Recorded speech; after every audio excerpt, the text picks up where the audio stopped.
애리조나주에 있는 한 보안관이 텍사스주에서 문제가 됐던 이 CBP 요원들, 그러니까 세관 국경 단속반 요원들, 국경 보호국 요원들이죠. 이 요원들을 너희 만약에 CBP에서 해고되면 애리조나 보안관으로 와라. 우리 보안관으로 채용해 줄게라고 지금 이야기해서 화제가 되고 있습니다.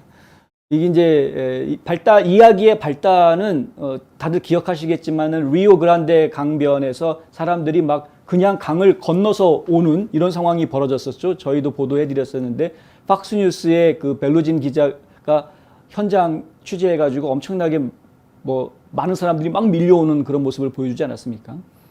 그래서 그 당시에 이 엄청나게 밀려오는, 특히 IT 사람들이 많이 밀려왔었는데 그 사람들을 단속하는 과정에서 출동해야 한 그 CBP 요원들이 말을 타고 채찍을 휘두르는 모습이 언론에 공개가 됐고요. 그것이 이제 논란이 됐습니다. 당장 민주당 쪽하고 바이든 백악관부터 시작해서 여러 조직에서 이 요원들을 비난하는 그런 말들이 나왔고요.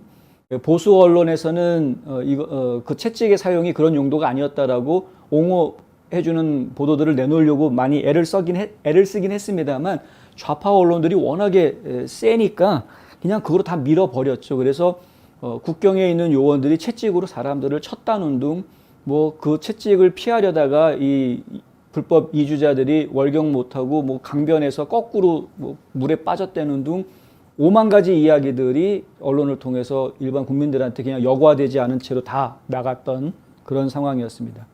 그 이후에 이제 국경 순찰대에 대한 정식 조사가 진행이 됐고요. 지난주 말에 그 정식 조사에 대한 내부 보고서가 공개가 됐습니다. 이 내부 보고서 내용에 보면은 채찍에 맞은 사람 없다. 채찍 피하려다가 거꾸로 물에 빠진 사람, 이런 피해자들 없다라는, 그런 증거가 없다라는 것으로 결론이 났고요.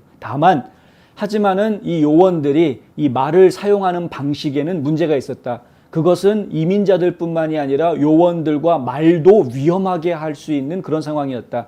당시 상황이 워낙에 많은 불법 이주자들이 떼거지로 몰려오는 상황, 정말 수백 명이 둘러싸고 있는데 단 4명이서 말 타고 있었던 겁니다. 그러니까 이거를 통제할 수 있는 상황이 없었고 상당히 혼란스러울 수밖에 없었고, 그래서 요원들이 순간적으로 잘못된 선택을 한 것으로 보인다라는 그런 이제 결론이 나왔습니다. 그래서 일단은 이 요원들 4명에 대해서는 징계 조치가 있을 것이다라는 이야기가 나왔고요. 하지만은 징계가 무조건 내려지는 것은 아니고 요원들이 자신의 입장을 소명하는 기회도 반드시 주어진다라는 이야기도 보고서에 같이 담겨져 있습니다. 그러니까 요원들이 내가 그 당시에 이럴 수밖에 없었다라는 당위성을 소명을 하면 징계를 안 받거나 약한 징계를 받을 수 있는 그런 상황일 수도 있는 겁니다. 하지만은 어쩌면은 이제 그런 소명이 제대로 이루어지지 않으면 그럼 어쨌든 본인이 이제 순간적으로 판단착오를 한 것일지언정 잘못은 잘못이기 때문에 어쩔 수 없이 옷을 벗어야 되는 상황이 벌어질 수도 있는 이런 상황이 된 것이죠. 이 보고서가 나오고 난 이후에 애리조나에 있는, 이 사건은 텍사스에서 벌어진 일인데 애리조나에 있는 보안관이 언론하고 인터뷰를 하면서 이런 이야기를 한 겁니다. 해고 당하면은 우리한테 와라. 우리 같이 보안관 하자. 이렇게 이야기를 하는 것이고요.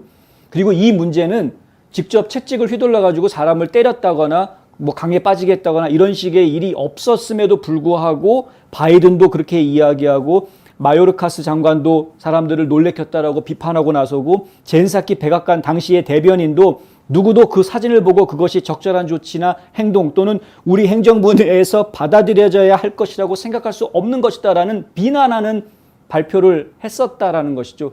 이건 바이든 행정부가 그 당시 비난했던 내용은 사실 무근이었다. 이번에 보고서에서 그 사실이 밝혀지지 않았느냐 이겁니다. 그러니까 결국은 바이든이 이 사람들을 비난했던 것에 대해서 사과해야 된다라고 지금 이 보안관이 지금 이야기하고 나왔다. 과연 백악관이 사과할까요, 이 사람들한테? 억울한 건데 지금 사실은 본인들은 요만큼 실수한 건데 이만큼 잘못한 거로 좀 부풀려져 있는 상황이어서 그 부분이 상당히 억울할 수 있는 것인데, 과연 바이든이 지금 조사 결과 이렇게 사실이 다 드러났습니다. 그런데 과연 백악관이 예전에 너희들 비난했던 건 미안하다. 그때 정황은 그랬지만 이제 사실이 밝혀졌으니 내가 정식으로 사과하겠다라고 백악관이 입장을 밝힐지 모르겠습니다. 그런 정말 멋있는 백악관이었으면 좋겠는데 하여튼 그런 일이 있었다 하는 이야기고요. 다시 말씀드리지만 국경에서 이 요원들이 굉장히 많은 스트레스를 받고 부족한 인력에 과로할 수밖에 없는, 이 당시에 이제 거의 일주일 내내 퇴근도 못하고 일주일 내내 계속 일을 할 수밖에 없는 상황이었다고 하니까요. 이런 과도한 업무가 주어져 있는 상황에서 이런 일들이 벌어졌던 거였기 때문에 국경을 무너뜨린 1차 책임이 바이든 행정부에 있음에도 불구하고 바이든 정부는 끝내 그 부분을 외면하고 자기네 잘못을 인정 안 하려고 하고 있고, 오히려 이렇게 과도한 스트레스와 업무 속에서 잠깐 실수한 거를 가지고 엄청나게 몰아붙여서 실수하지 않은 부분들까지, 없는 죄까지 드러내가지고 뒤집어 씌우려고 했던 이러한 민주당의 리더십, 바이든의 리더십에 대해서는 우리가 다시 한번 좀 경종을 울릴 필요가 있다라는 이야기 함께 드립니다.